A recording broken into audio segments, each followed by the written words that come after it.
আমি ইবাত অ্যান্ড বর্তমানে হচ্ছে আমি এসএসসি পরীক্ষা দিচ্ছি, এসএসসি 26 ব্যাচ। আমার এখনও এসএসসি পরীক্ষা চলমান, চট্টগ্রাম বোর্ড থেকে দিচ্ছি। যদিও সবার এসএসসি পরীক্ষা শেষ হয়ে গেছে, বাট আমার এখনও চলতেছে, চট্টগ্রাম বোর্ডে সবার এখনও চলতেছে। সো এই ভিডিওটা আমি তোমাদের সাথে কয়েকটা মিস্টেক সম্পর্কে বলবো, যেটা আমি আমার কলেজ লাইফে শুরু থেকে করে আসছি, যার কারণে বর্তমানে আমাকে অনেক বেশি সাফার করা লাগতেছে।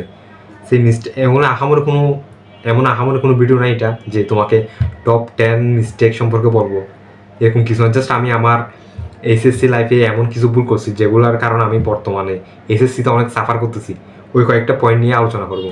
এটা কোনো স্ক্রিপ্টেড ভিডিও না, আগে থেকে কোনো স্ক্রিপ্ট রেডি করিনি, জাস্ট আমার কয়েকটা ভুল এখানে লিখে রাখছি, আমি ওগুলো নিয়ে সামনে আলোচনা করবো। সেটা আহামরি তেমন কোনো ভিডিও না, চাইলে স্কিপও করতে পারো। সেই কয়েকটা ভুল, ফার্স্ট হচ্ছে এমসিকিউ। এটা লাইক তুমি যখন এক্সাম দিতে বসবে, এসএসসি এক্সাম, তখন বুঝতে পারবে এটা কত বড় একটা মারাত্মক ভুল। আমি আমার ইন্টার লাইফে একটা সেকেন্ডের জন্য আমি কোনোদিন একটা সিঙ্গেল এমসিকিউ প্র্যাকটিস করিনি। আমি শুধু থিওরি পড়ছি, টেস্ট পেপার সলভ করছি, আমার সিকিউরির উপর ফোকাস ছিল, যার কারণে হচ্ছে আমি এসএসসি পরীক্ষায় বসে এই সবচেয়ে বেশি সাফার করছি।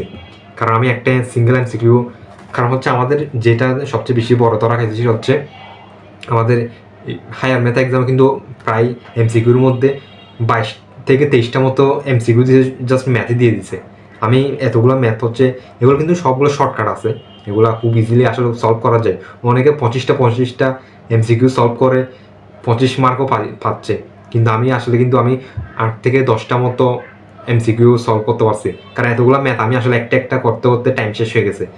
সো তোমাকে আমি বলবো হচ্ছে তুমি এই সময় থাকতে এখন থেকেই এমসিকিউ প্র্যাকটিস করা শুরু করো। কারণ এটা না, যদি এখন থেকে এমসিকিউ প্র্যাকটিস না করো, আয়ত্ত না করো, তাহলে জিন্দগিতে এখানে 25 আনসার করতে পারবে না। কারণ এখন বেশিরভাগ এমসিকিউ ম্যাথের মধ্যে দেওয়া হয় হচ্ছে এমন কিছু যেগুলো শর্টকাট আছে, যেগুলো তুমি দেখলেই আসলে আনসারটা গ্যাস করতে পারবে। সো এমসিকিউ যদি এখন থেকে প্র্যাকটিস না করো, তাহলে এটা অনেক বেশি সাফার করা লাগবে। আমি আরেকটা যে ভুল করছি সেটা হচ্ছে ফিজিক্সের ক্ষেত্রে। ফিজিক্স তোমরা জানো হচ্ছে ম্যাথের মধ্যে তুমি সারা বছর ম্যাথই করবে, পরীক্ষায় ম্যাথ দিতে হবে। আর কেমিস্ট্রিতে তোমার থিওরিও লাগবে, ম্যাথও লাগবে, বেশিরভাগ হচ্ছে থিওরি। তো তুমি সবসময় থিওরিটাই পড়বে। আর এগুলো তো নর্মালি। তারপর হচ্ছে বায়োলজি, তো এটা আসলে জানোই মুখস্থের জিনিস, অবশ্য এখন অনেক বোঝা জিনিস আছে। বাট আমি যে জায়গায় সবচেয়ে বড় ভুলটা করছি সেটা হচ্ছে ফিজিক্সের ক্ষেত্রে। ফিজিক্সে আমি সারা বছর আমি ইন্টার লাইফে শুধু থিওরি পড়ে গেছি। আমি টেস্ট পেপার সলভ করতে হচ্ছে একদম আমার টেস্ট পরীক্ষা শেষের পর, যার কারণে আমি আসলে পুরো 2টা বছর আমি শুধু থিওরি পড়ে গেছি। কিন্তু আসলে তুমি জানো এখানে হচ্ছে বড় একটা অংশ আসে, 7 নাম্বারের আনসার করা লাগে হচ্ছে ম্যাথ 1 আর 2 ক আর খ করা লাগে হচ্ছে থিওরি থেকে। সো তোমার শুরু থেকে ফোকাস থাকা দরকার হচ্ছে ফিজিক্সের ম্যাথগুলো প্র্যাকটিস করা। তুমি একদম শুরু থেকে যদি টেস্ট পেপার সলভ করো তাহলে আরও ভালো। সো এই ভুলটা কখনো করবে না, তুমি থিওরির পিছনে দৌড়াবে না। অবশ্যই থিওরি বুঝবা, যতটুকু বোঝা প্রয়োজন, একদম যে এখানে অ্যাডমিশন লেভেলে থিওরি বোঝার দরকার নেই। যতটুকু বোঝার দরকার ম্যাথ করার জন্য অতটুকু বুঝলেই আনা, পরবর্তী তুমি নিজেই এগুলো আস্তে আস্তে আয়ত্ত করতে পারবে। তোমার ফার্স্ট টার্গেট থাকবে হচ্ছে মোটামুটি বুঝে তারপর ম্যাথে যাওয়া, ফিজিক্সের ম্যাথগুলো সলভ করা, এগুলো একদম আয়ত্ত করে ফেলতে হবে। আরেকটা বিষয় হচ্ছে যেটা আমি হচ্ছে এসএসসিতে অনেক করছি ইন্টার লাইফে, সেটা হচ্ছে অনেকগুলো টপিক স্কিপ করছি। কোনো একটা টপিক আমি বুঝতেছি না, অনেক কঠিন লাগতেছে, সেটা আমি স্কিপ করে চলে গেছি, যে এটা লাগবে না হয়তো বা, এটা আসলে দরকার নাই। এটা করতে পারো বেশি কঠিন হলে, বাট আমি এটা সাজেস্ট করবো না, কারণ ইউটিউবে অসংখ্য ভিডিও আছে। আমি এটা হচ্ছে এসএসসির আগে গিয়ে বুঝতে পারছি। তোমরা জানো হচ্ছে আমাদের এসএসসির প্যাটার্ন কিন্তু কোয়েশ্চেন প্যাটার্ন অনেক চেঞ্জ হয়েছে। এমন জায়গা থেকে কোয়েশ্চেন আসছে যেগুলো আগে কখনো আসে নাই। সো তোমাদের ক্ষেত্রেও কিন্তু হতে পারে। সো কোনো টপিক মিস দেওয়া উচিত না। প্রত্যেকটা টপিকের মধ্যে একটা অ্যাটলিস্ট বোঝানো দরকার তোমার টপিকটা কীভাবে কাজ করে। এর আগে ফিজিক্সে বলছি যে সব টপিক পড়ার দরকার, মানে এমন আমি এটা বলি না যে সব টপিক পড়ার দরকার, সব টপিক পড়বে, কিন্তু এমন একদম যে এটার অ্যাডমিশন লেভেলে মাস্টার হয়ে যেতে হবে ওইরকম না। মোটামুটি তোমার বোঝার মধ্যে হলে হবে। এক্ষেত্রে এটা প্রত্যেক সাবজেক্টে যেটা করতে হবে, প্রত্যেকটা টপিক কিন্তু তোমাকে বুঝতে হবে। এখন ধরো তুমি বাসার টিচারের কাছে পড়তেছো, কোচিংয়ে পড়তেছো, তুমি এখানে বুঝো নাই, তাই বলো যে এনাকে স্কিপ করে চলে যাবে। তুমি যদি না বুঝো তাহলে ইউটিউবে এসে এরকম অসংখ্য ভিডিও আছে, অসংখ্য স্যারের ভালো ভালো ভিডিও আছে, টপিক লিখে সার্চ দিলে এরকম ভিডিও পাবে।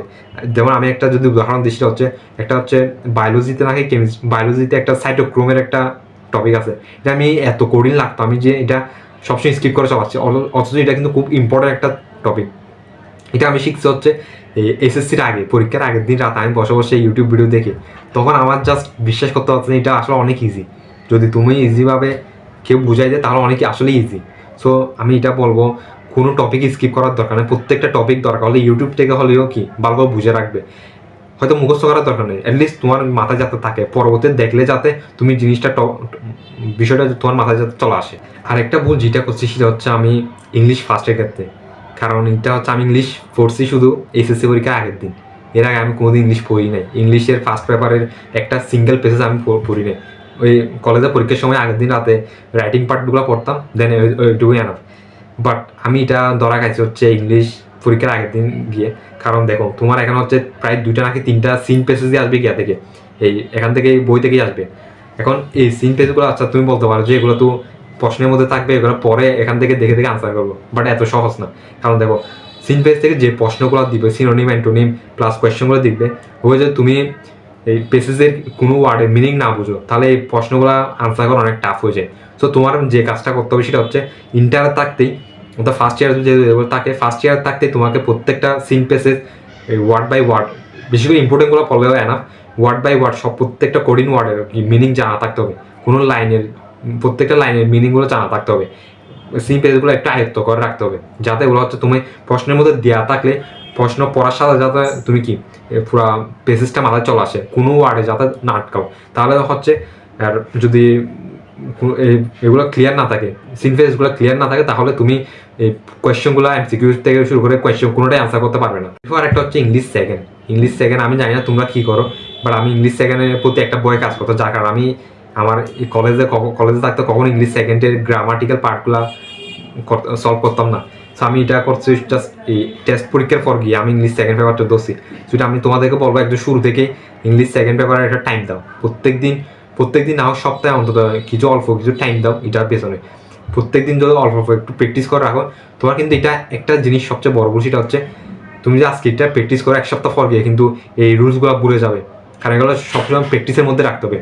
দরকার হলে তুমি প্রত্যেক দিন হচ্ছে এই প্রত্যেকটা পার্টে রিয়ারেঞ্জ কিংবা এই কমপ্লিটিং সেন্টেন্স, চেঞ্জিং সেন্টেন্স, প্রত্যেকটা পার্টে একটা করে কোয়েশ্চেন আনসার করো, তাহলে তোমার মাথার মধ্যে জিনিসটা আসলে থাকবে। প্রত্যেকদিন তোমার মধ্যে একটা চর্চার মধ্যে থাকলে তুমি জিনিসগুলো আর ভুলে যাবে না। সো এটা একটা আমার একটা থাকবে যে এই ভুলটা কখনো করবে না, যে একদম পরীক্ষার আগের দিন গিয়ে এগুলো শিখবে। তোমার উচিত হবে ওই কলেজে থাকতে প্রত্যেকদিন অল্প অল্প একটু টাইম দেওয়া, এগুলো প্র্যাকটিসের মধ্যে রাখা, নাহলে তুমি কখনো এগুলো ভুলে যাবে। এটা স্বাভাবিক, এটা সবার ক্ষেত্রে হয়, কারণ রুলসগুলো কখনো মনে থাকে না। এগুলো হচ্ছে প্র্যাকটিসের মধ্যেই রাখতে হবে। তুমি আজকে ধরো সাপোজ আজকে অনেক ভালো পারছো, কিন্তু তুমি 1 সপ্তাহ পর গিয়ে এগুলো আর তোমার মাথায় কাজ করবে এগুলো কীভাবে করতে হয়, সেগুলো সবসময় অল্প অল্প টাইম দিয়ে এটা প্র্যাকটিসের মধ্যে রাখতে হবে। এরপর যেটা নিয়ে আলোচনা সেটা হচ্ছে সাজেশন। আমরা সবাই সাজেশন পড়ি হচ্ছে পরীক্ষার আগের দিন রাতে, বাট তুমি চিন্তা করো সাজেশন জিনিসটা কি। সাজেশন হচ্ছে একটা চ্যাপ্টারের একটা সাবজেক্টের ইম্পর্টেন্ট টপিকগুলো, এই টপিকগুলো থেকে যে টপিকগুলোতে হচ্ছে বারবার কোয়েশ্চেন আছে, এগুলাই তো হচ্ছে সাজেশন। তো তুমি সাজেশনটা পরীক্ষা আগের দিন রাতে কেন করবে? এটা হচ্ছে তোমার একদম যখন পড়ালেখা স্টার্ট করবে, তুমি এখন যে ইন্টার ফার্স্ট ইয়ার থাকো সেকেন্ড ইয়ার থাকো, শুরু থেকেই সাজেশনটা ফলো করবে। অর্থাৎ সাজেশনগুলো তুমি মার্ক করে রাখবে যে কি কোথায় কোন টপিকগুলো ইম্পর্টেন্ট সবচেয়ে বেশি আছে, ওইগুলাই একদম শুরু থেকে এগুলাই ভালো করে পড়বে, বাকিগুলো পড়বে মোটামুটি, বাট এগুলোতে সবচেয়ে বেশি ফোকাস রাখবে। সো এই জন্য সাজেশন কখনোই আসলে পরীক্ষার আগের দিন রাতে পড়ার বিষয় না, সাজেশনটা একদম শুরু থেকে পড়ার বিষয়। একটা এডিশনাল একটা টিপস দিয়ে রাখি, যেটা মিস্টেক বলা যায় আমার। আমি হচ্ছে টেস্ট পেপার সলভ করার সময় তুমি অবশ্যই যে কাজটা করবে, একটা কোয়েশ্চন সাপোজ ধরো কেমিস্ট্রির কথা চিন্তা করো, যেটা আমার এই জৈব যৌগে অনেক বেশি হেল্প করছে, সেটা হচ্ছে সাপোজ একটা এই বিক্রিয়ার দিয়ে একটা কোয়েশ্চেন আসছে। সো ওই বিক্রিয়া তুমি কী করবে, সুন্দর মতো বইয়ে গিয়ে ওই বিক্রিয়ার পাশে একটা সিকিউ লিখে রাখবে।